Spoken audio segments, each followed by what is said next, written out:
bowl eligibility, I said it earlier, still matters, gosh darn it. It does. It means different things than it used to, but 6 wins is still meaningful. And even if it wasn't bowl eligible, right? Even if there wasn't the rule that to be one of the guaranteed bowl teams, you had to win 6 games. And even if it wasn't that, on a 12-game regular season, ensuring 500 or better matters, right? I mean, letting your fans know that when they sit down to watch you play, at least half the time they're going to leave with a smile on their face is meaningful.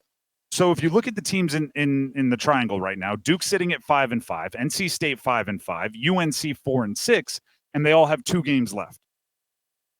So obviously for Duke and State, they need about 1 to get bowl eligible. You want more, you always want more. You want 10 wins, you want 11 wins. But with bowl eligible being some kind of a standard, State can become bowl eligible tonight right here against Florida State, which, by the way, shout out to the fan group that just walked around passing out beat FSU stickers. I can just you don't even need a team on there other than just beat FSU. I'm okay with Florida State losing in everything, including lawsuits. Heck yeah, I want it to be expensive for them too. I know. But going back to what I was saying, you beat Florida State if you're NC State, you're bowl eligible. Duke and UNC are playing each other this weekend. If Duke wins, you're bowl eligible and you get a win over a rival. UNC wins, your bowl eligibility stays alive. And more so maybe than ever. And we're learning this in the CFP rankings. Narratives, stories, how can you spin your season matters in college football. Mm-hmm. We've seen 2 teams. Well, the hot topic right now for the CFP is Miami and Notre Dame. 2 teams with identical records, 8-2, similar big wins, right? Everything, they played each other and Miami won. Notre Dame has done a better job of telling their story, and they're 9th in the CFP in the projections. Miami is out. They're 13th out of the projections. So meaning projections for the bracket. So like how you tell your story matters. When it comes to fundraising, how you tell your story matters. When it comes to recruiting, how much money you are giving the player, and how you tell your story matters. So State being bowl eligible, State being above 500, State being able to keep saying things like Dave Doeren's never had back-to-back sub-500 seasons, being able to keep saying things like, every time you fight back at the end, all the way to the end, and that becomes part of your calling card. It matters. UNC, to be where they were a couple of months ago, and to be able to say, yeah, everybody counted us out and we got bowl eligible would be huge. Oh, yeah. I mean, it'd be a heck of a finish winning, 4 out of your last 5? Winning 4 out of your last 5. Obviously, there would be 2 wins against rivals that you care about at the end.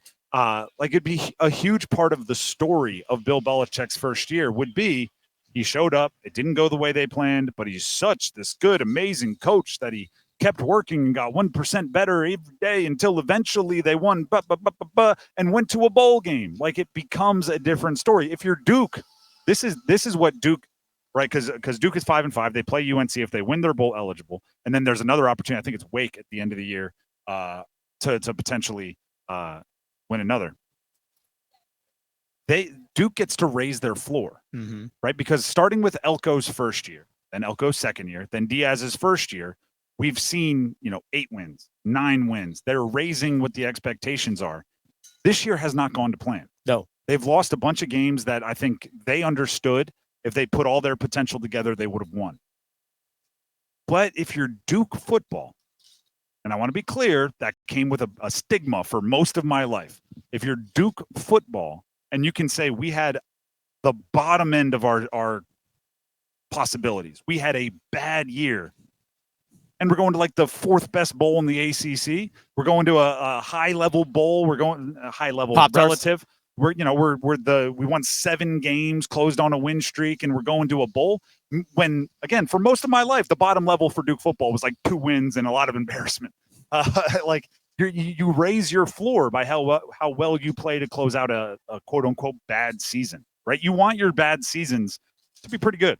Mm-hmm. You want to be able to tell recruits, if you come here and play 4 years, you're going to 4 bowl games. You want, and by the way, even if you are completely understanding that players rarely stay anywhere for 4 years. You still tell them, if you come here for 4 years, 5 years, you'll go to 4 or 5 bowl games.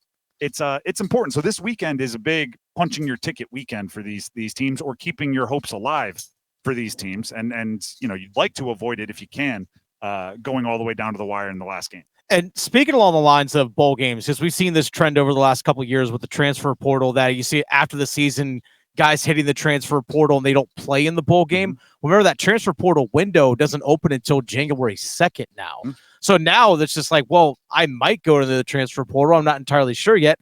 I might as well just go ahead and keep practicing and playing, because I'm not missing anything if I don't jump into the portal right now. So you might actually see more guys playing bowl games than we've seen in recent years, where, let's be honest, in recent seasons, it's been a struggle for some of these teams to field a full roster for bowl games because they have so many people hitting the transfer portal. Hopefully that's not the case anymore, and that these teams can have most of their roster available to them. So these games actually, I think, will actually matter more now because of that. And I always say, the best motivation, you find a way to align individual goals with team goals to where they're the exact same. I think that's going to happen in bowl games, where they're going to, like, if a player plans on leaving, they're going to stick around because they want another good game. They want more stats. They want to go play, and they want to put out good film. And coaches are going to coach them up hard because they want their program to win, and they want another game, and they want to go into the offseason with momentum.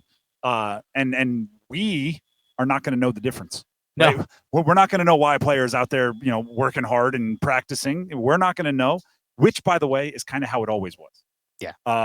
The transfer portal has made it obvious who's maybe out more for individual purposes than team purposes. There were just as many selfish 19-year-olds 20 years ago as there are now. The issue was they had no way to make money. They weren't allowed to transfer. So they had no way of showing us their intentions, which is kind of how it's going to be, right? January 2nd, when the portal opens up, players are going to go in.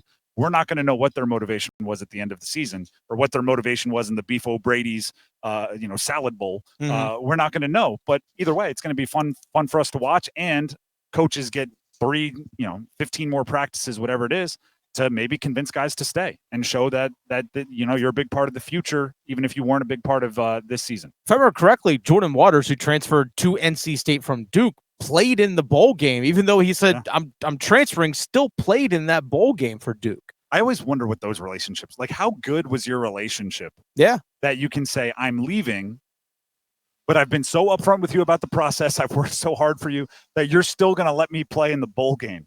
It's amazing what honesty and communication can do. It's the same thing when a guy and a girl break up and they immediately are like still hanging out in groups. And I'm just like, wow, you guys were really healthy in that breakup, weren't you? Yeah. You guys must have been really open and honest the whole time. Because most breakups I see, it's not like, you break up on a Tuesday, that's Saturday because you're in the same friend group, you're bowling together.